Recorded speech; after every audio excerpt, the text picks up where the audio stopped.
کو تبلیغ کہتے ہیں؟ مطلب نہ تم لوگوں کو دین کی سمجھ ہے، نہ قرآن کی سمجھ ہے، نہ سیرت کی سمجھ ہے. کیا کر رہے ہو تم لوگ بیٹھے ہوئے؟ اس قدر تم لوگوں نے مجھے دکھی کر دیا ہے. تو ظالم انسانوں، مجھے تو اللہ نے ذریعہ بنایا تبلیغ کے 6 بر اعظم میں پھیلنے کا. تمہیں رائمنڈ سے باہر کوئی سلام کرنے والا کوئی مولوی جمیل کا نام مشورے میں نہیں لینا.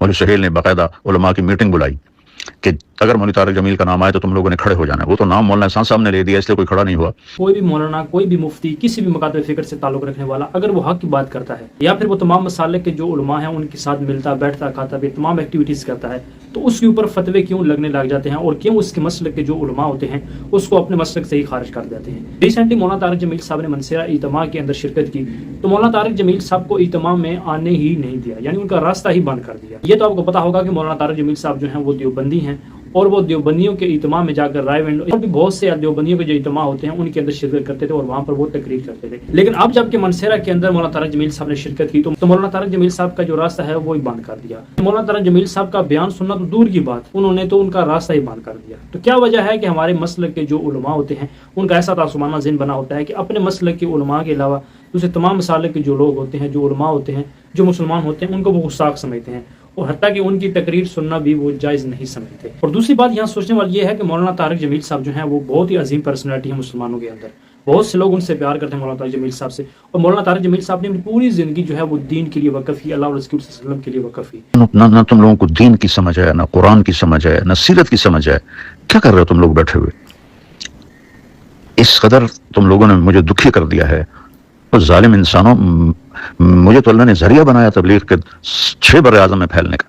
تمہیں رائمنڈ سے باہر کوئی سلام کرنے والا کوئی نہیں، جانے والا کوئی نہیں. مولوی بٹلہ کا بیان ہو رہا تھا کراچی میں اور مجمع پوچھ رہا تھا یہ کون آدمی ہے جو بیان کر رہا ہے. یہ اس مجمع کو اس طرح تم نے بھیڑ بکری سمجھا ہوا ہے کہ جس کو مرضی بٹھا دو.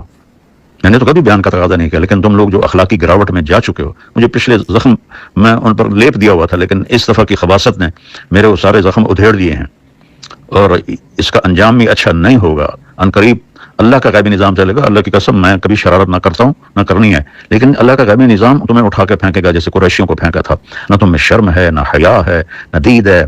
ہم نے لائن کھینچ دی ہے، طارق جمیل ادھر، ہم ادھر. مولوی طارق جمیل کے بیٹے پیسے بنا رہے ہیں. او خدا کا خوف کرو، کس قسم کی باتیں کرتے ہو تم؟ یہ اس کو تبلیغ کہتے ہیں. اس کا نام تبلیغ ہے کہ تم فرق مراتب نہیں ہے. میری زندگی لگ گئی، میری 18 سال کی عمر میں رائمنڈ آیا، اب میں 72 سال کا ہو گیا ہوں. کم وقت تمہیں یہ سمجھ میں نہیں آتا کہ میں ایک بہت بڑے خاندان سے اللہ نے مجھے ادھر ایک بہت بڑی قربانی کے ساتھ یہاں پہنچایا، اور تم نے مجھے کھلونا بنایا ہوا ہے. جن کو بات کرنے کا سلیقہ نہیں ان کو تم بٹھا رہے ہو. جس کو اللہ نے ایک نعمت دی ہے اس کو تم کاٹے لگا رہے ہو کہ یہ کرتا ہے وہ کرتا ہے. تم لوگ کیا کر رہے ہو بیٹھے ہوئے؟ جب عبدالحق صاحب کشف کی کاپیاں پڑھتے تھے اس وقت تم لوگوں کو اصول یاد نہیں تھے. یوسف قریشی کو تم لوگوں نے بنایا ہوا ہے راولپنڈی کا فیصل، وہ تو مولوی صاحب کا ساتھی ہے. یہ سر میرے لیے سب کچھ. میں تو چپ کر کے ایک طرف ہو کے بیٹھ جاؤں گا، مقامی سے روزہ لگاؤں گا، شب جمعہ میں جاؤں گا، گشت کروں گا. کوئی تبلیغ تو نہیں چھوڑی میں نے مرتے دم. تمہیں شرم دلا رہا ہوں اور تمہارے ساتھیوں کو شرم دلا رہا ہوں کہ اللہ سے ڈرو، اللہ سے ڈرو، اللہ سے ڈرو. تمہارے دلوں میں نفاق بھرا ہوا ہے، منافقت بھری ہوئی ہے. پرائمنٹ کو تالے لگوا دیں اگر اس کو ہم لے کر آئیں تو پرائمنٹ کو تالے لگ جائیں گے میرے بیان کرنے سے. بہرحال میں بہت دکھ میں ہوں، اس لیے تمہیں پتا ہے اتنے سال سے کٹھے ہیں، میں نے کبھی ایسی بات، لیکن تم لوگوں نے ظالموں مجھے وہاں تک پہنچا دیا ہے کہ میری بس ہو گئی ہے. اور تم بھی انشاءاللہ تیار رہو، تمہارے بستر بھی گول ہونے والے ہیں. یہ اٹھ رہا ہوگا کہ مولانا طارق جمیل صاحب جو ہیں ان کو کیوں منصرہ کے اندر جہاں پر اجتماع ہو رہا تھا وہاں پر انٹر نہیں ہونے دیا، ان کو نہ بیان کرنے دیا. تو کیا وجہ ہے کہ مولانا طارق جمیل صاحب جو ہیں ان کے اوپر پابندی لگی؟ کوئی بھی مسلک کا جو علماء ہوتا ہے اگر وہ اپنے مسلک کے علماء کے علاوہ دوسرے مسلک کے علماء کی تائید کرتا ہے یا پھر اس کو سنتا ہے یا پھر اس سے ملاقات کرتا ہے تو اس کے اوپر فتوے لگنے شروع ہو جاتے ہیں. تو مولانا طارق جمیل صاحب جو ہیں انہوں نے بہت سے التشی حضرات کے جو علماء ہیں، یعنی علامہ شہنشاہ حسین نقوی صاحب اس کے علاوہ اور دیگر بہت سے علماء ہیں جن کے ساتھ وہ ملتے ہیں. مولانا طارق جمیل صاحب کا ایسا تعصبانہ ذہن نہیں ہے، امت مسلمہ کو وہ اکٹھا کرنے کی کوشش کرتے ہیں. تو مولانا طارق جمیل صاحب جب ملے علامہ شہنشاہ حسین نقوی صاحب کے ساتھ، اس ٹائم جو دیوبندی حضرات ہیں وہ مولانا طارق جمیل صاحب کے خلاف ہو گئے کہ دیوبندی تو یہ کہتے ہیں کہ شیعہ حضرات نعوذ باللہ جو ہیں وہ تو کافر ہیں. تو اس وجہ سے انہوں نے یہ کہا کہ مولانا طارق جمیل صاحب جو ہیں انہوں نے نعوذ باللہ کافروں سے ملاقات کیوں کی.